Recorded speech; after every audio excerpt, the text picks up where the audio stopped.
Hi, my name's Sheehan and today I'd like to talk about Breakfast at Tiffany's, the 1961 film directed by Blake Edwards and of course starring Audrey Hepburn as Holly Golightly and George Peppard as Paul Varjak, based on the novel by Truman Capote.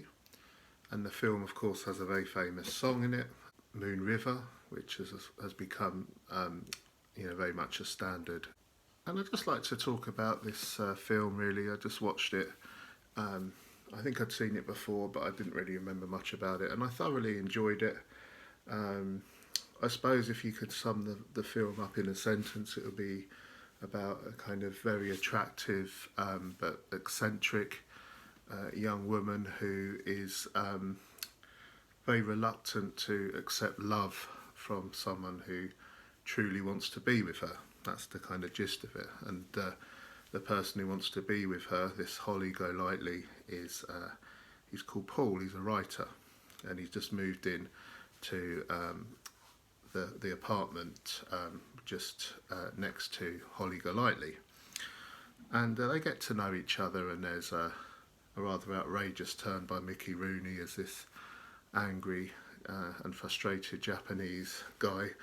I guess you couldn't do that anymore these days, but the film's utterly charming as they get to know each other, and she calls Paul Fred after because he reminds her of her brother, and then they have this kind of outrageous party at her place, and slowly but surely the two of them get closer and closer, but then it transpires that she's married.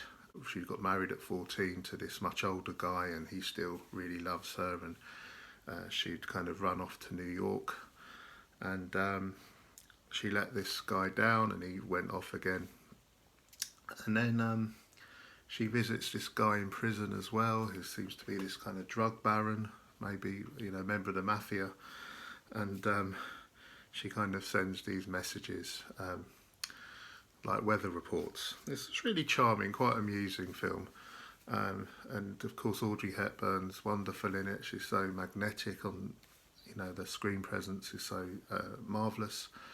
Her expressions, her mannerisms, and of course the way she's dressed throughout the film as well, very striking.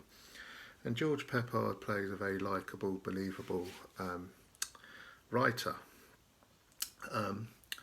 Eventually, they have this wonderful day out together, and Paul realizes how much he really loves her, but she's very reluctant to accept his love, and she keeps chasing after these kind of rich men whom she hopes she could have a comfortable and lazy life.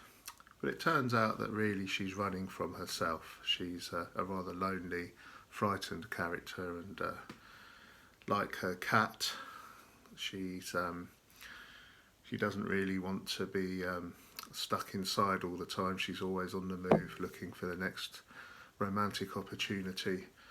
But Paul really is the man she should be settling down with, and it's not until right at the very end of the film she realises that, of course, in the pouring rain.